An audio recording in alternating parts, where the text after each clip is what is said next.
Good morning, grade 11s. Welcome to Thursday morning of physics class, May the 21st. And today, as you can see behind me, we're going to talk a little bit more about illuminance. We have done some reading on that yesterday, and we want to do a little bit more of a fuller investigation into that. It's going to be pretty short because it's a pretty straightforward formula and concept. We're going to get to that in a minute. Let me start today with a verse of the day. Today's verse of the day comes from Psalm 62, verses 1 and 2, where it says, "My soul finds rest in God alone. My salvation comes from Him. He alone is my rock and my salvation. He is my fortress. I will never be shaken." So there you go. Let that encourage you as you go through your day today. And we'll get into this now. If you notice, I keep looking at the door because I have my window open and the door closed and the door keeps rattling and I keep thinking somebody's there, but it's not. All right, illuminance. So again, you were reading yesterday about illuminance. And I can't draw it. There's great pictures in your textbook dealing with illuminance.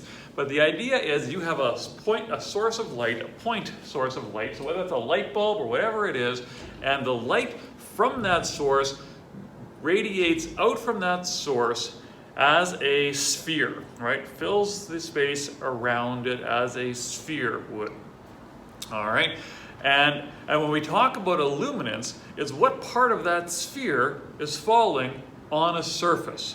All right, so if you have a desk lamp at your desk, it's creating a sphere of light around it, and the part of your desk that is getting hit by that sphere is being illuminated by the light, right? The light that goes off in a different direction is not illuminating your desk, right? And then of course, if you wanted more light on your desk, you could do one of two things. You could either get a more powerful bulb, something that had more lumens, that produced more light, or you could take and move that light closer to your desk, right?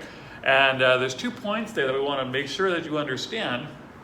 Is one, that the whole moving closer, moving further away. With light, and with a lot of things like this, the amount of light that falls on the surface follows a relationship called the inverse square law. Okay, it's an inverse square relationship. It was talked about on page 434 of your textbook. And basically what that means is if I've got a point source that is 1 meter from the surface of your desk, we're getting a certain amount of illuminance from that. If I take and move that light to 2 meters away, if I double the distance, okay, that means the amount of illuminance that's on here now is 1/4. Okay, the relationship is a 1 over r squared. Right? So if we double the radius, double the distance away, we square that, it becomes 1/4. Okay? So again, you'll get a question in today's assignment that's going to move something 3 times as far away, which means the illuminance will become 1/9, 3 squared, 1/9 the illuminance of it. All right, so it's an inverse square relationship where if we, again, double the distance, we are quartering 1/4 the illuminance.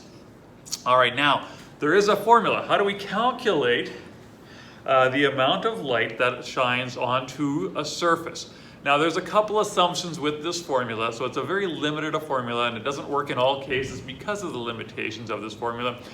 But the limitations is that it assumes that the light is hitting your surface perpendicularly. And that is not necessarily the case in a lot of times. But for this formula, we have to assume that the light is hitting perpendicular to the surface, and that's all we'll deal with is light that's hitting a perpendicular surface, and so we will go from there. So the formula for calculating illuminance from a point source is the following. It is E equals to P. Now P, remember that P stands for luminous flux, and it is measured in lumens, is over 4 pi r squared. Okay, so here again you see the r squared in the denominator. That is our inverse square relationship, and 4 pi r squared is the surface area of a sphere. So again, we're looking at part of the surface area of the sphere. And yeah, and again, this is measured in that unit called lux. And the symbol for lux is Lx. All right, so again, we have lumens per meter squared, and that is a lux. All right, we're going to do an example. Now, the example is on page 436 of your textbook. So if you've got your textbook and you want to grab it and take a look at it as we walk through it, you can do so. But here's the example. I'm going to just read the question out. I'm not going to write it down, and then we'll use the formula to find the answer that we're looking for. So the question simply is, what is the illuminance on your desktop if it is lit by a 1750 lumen lamp that is 2 meters above your desk? All right, so again, that's 1750 lumens. That's your typical 100-watt light bulb. And so if we're told what the lumens are, that's P, right? That's our luminous flux. That's what P is measured in lumens. And so all we're going to be doing here is we're going to be saying E equals to our 1750 lumens over 4 pi, and the R, that's again the radius of the circle. Right? We've got our light here, light's leaving the source and illuminating our desk 2 meters away. It's the radius of the circle. All right, so keep that in mind. If questions to give you diameter or anything else, mind that that is the radius that we want, how far away from the point source of light we are. That was 2 meters. We're going to square that for the inverse to square relationship, and we're going to punch this into our calculator, and we're going to get an E of 22.3 lux. All right, now, you might be wondering, why in the world do we need to worry about this thing? We put a light up that is what we want, and we get the light that we want. And why do we need to worry about this?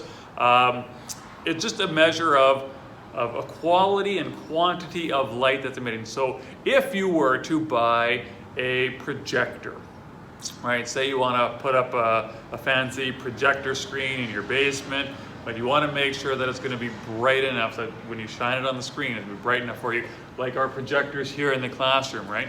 All projectors are rated by lumens.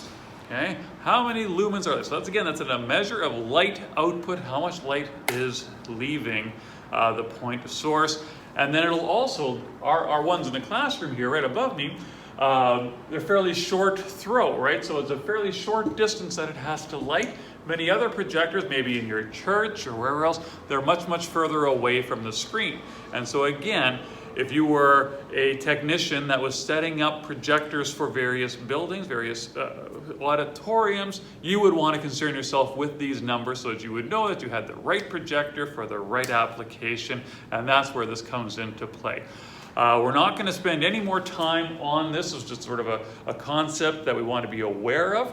You're going to do 3 questions as your assignment, 3 fairly simple questions, and then we're going to move on. We're going to again look at properties of waves in relation to light. We're going to be looking at straight line motion, reflection, refraction, and diffraction of light waves. All right, so the 3 questions are out of your textbook. You'll find them on page 436. You're going to do questions 1, 2, and 5. That will be on Connect, so you don't need to remember it.